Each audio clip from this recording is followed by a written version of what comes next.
Si la France n'était pas intervenue, si nos militaires n'étaient pas tombés au champ d'honneur en Afrique, si Serval puis Barkhane n'avaient pas été décidés, nous ne parlerions pas aujourd'hui ni de Mali, ni de Burkina Faso, ni de Niger. Ces États n'existeraient plus aujourd'hui dans leurs limites territoriales. Je n'oublie pas que lorsque la France a été elle-même attaquée, lorsqu'elle cherchait des soutiens, des alliés, lorsqu'elle était menacée pour son unité territoriale, qui est venu alors? C'est l'Afrique, c'est le Mali. Merci. Merci au Mali.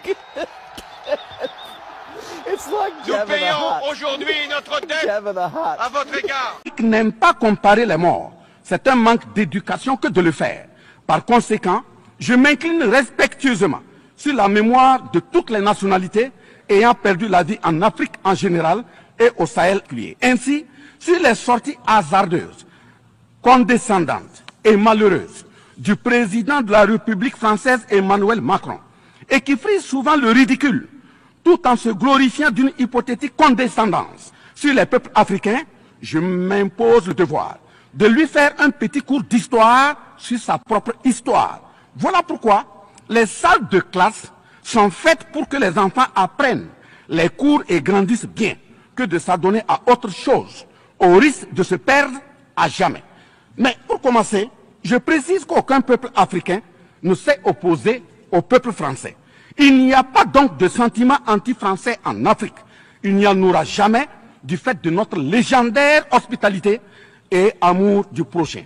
Il n'y a que les peuples africains refusent la condescendance, l'arrogance, l'insolence, la suffisance, le paternalisme, le pillage de ses ressources et le crime organisé. En effet, pour votre mémoire, Monsieur Emmanuel Macron, d'abord, je rappelle l'appel à travers la BBC en Angleterre le 14 juin 1940, lancé par votre propre grand-père, le général de Gaulle, à l'endroit de l'Afrique pour venir sauver la France des griffes des nazis. Comme rappel, nous avons 17 000 Maliens morts pendant les 2 guerres mondiales, d'une dette de sang que la France semble avoir occultée. S'ils le veulent, qu'ils aillent dans le livre, confère livre de Bakary Kania, professeur agrégé de l'université Sorbonne. J'ajoute dans ce même document, à la page 344, au tableau 21, les vétérans soudanais des 2 guerres. Il en résume un total du Burkina Faso, du Mali et du Niger à 82 208 combattants qui sont tombés. Et au niveau de l'Afrique occidentale française, il y a eu 154 519 combattants mobilisés, qu'ils se confèrent donc aux sources Henri Léger, rapport de fin de mission en AOF Dakar, le 13 juin 1950, archives du Sénégal, code 4 D 68, entre parenthèses 89, voire annexe 5. Le 17 novembre 1986, François Mitterrand, président français d'alors, en réponse au capitaine Thomas Sankara, disait ceci, je cite, « L'Afrique a été pillée. J'ai parlé de matières premières. J'aurais dû parler des hommes. Pendant des siècles, on vous a exploité humainement. On a volé vos hommes, vos femmes, vos enfants. On s'est servi de vous. Je comprends votre refus, votre révolte, et j'approuve votre combat.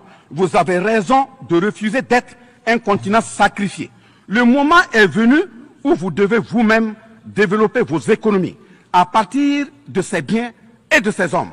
Et le devoir de ces pays qui ont profité abusivement du travail africain, c'est de restituer à l'Afrique une part de ce qui a été pris au travers des siècles derniers. Fin de citation. Effectivement, l'Afrique a toujours été vachement pillée, mais elle reste riche en hommes, en valeur et en richesse minière. Pour preuve, parlant de ses ressources minières, l'Afrique, c'est 30% des ressources minérales mondiales, 40% des réserves d'or, 33% des réserves de diamants, 80% des réserves de coltan, 60% des réserves de cobalt, 55% des réserves en uranium, etc. C'est pour la défense ferme de cette Afrique que la jeunesse africaine est plus que jamais debout. Monsieur Macron, avez-vous encore besoin d'un peu d'histoire pour vous remémorer? Enfin, bien avant cette sortie regrettable et donc malheureuse du président français Emmanuel Macron, il s'était attaqué, comme tant d'autres de ses compatriotes politiciens, à la maternité africaine. Et là aussi, lui rappeler que l'Allemagne compte 80 millions d'habitants environ sur une superficie de 347 000 km² face au Congo qui a 95 millions d'habitants sur une superficie de 2 345 000 km². Deuxièmement, la Belgique compte 11 millions d'habitants sur une superficie de 30 000 km² face au Gabon qui a 2,5 millions d'habitants sur une superficie de 267 000 km². Troisièmement, la France compte 68 millions d'habitants sur 672 329 km² face à la Namibie qui compte 2,5 millions d'habitants sur une superficie de 825 000 km². C'est fort de tout ce qui précède que justement Aimé Césaire, paix à son âme, disait, je cite, « L'Afrique est le seul continent au monde où les populations chantent et dansent et applaudissent pour ceux qui les appauvrissent, les affament et les torturent. Le malheur de l'Afrique, c'est d'avoir rencontré la France. » Fin de citation.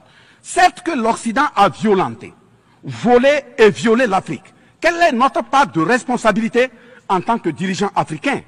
N'est-ce pas nous, dirigeants africains, qui prêtons le flanc pour qu'on nous piétine? En effet, nous avons abandonné notre identité pour ne rien être. Nos noms ont disparu pour faire place à d'autres noms importés et qui ne collent pas à nos réalités. Il nous faut reconquérir notre culture. Nous avons singé en copiant l'Occident, en monogamie.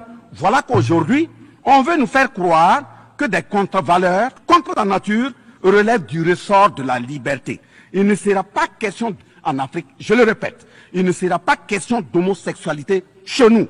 Monsieur le Président, ce qui vient d'être décrit sont les étiquettes profondément malheureuses d'une ONU aujourd'hui résumée qu'à sa portion de forme car 1,2 milliard de pays dans la misère.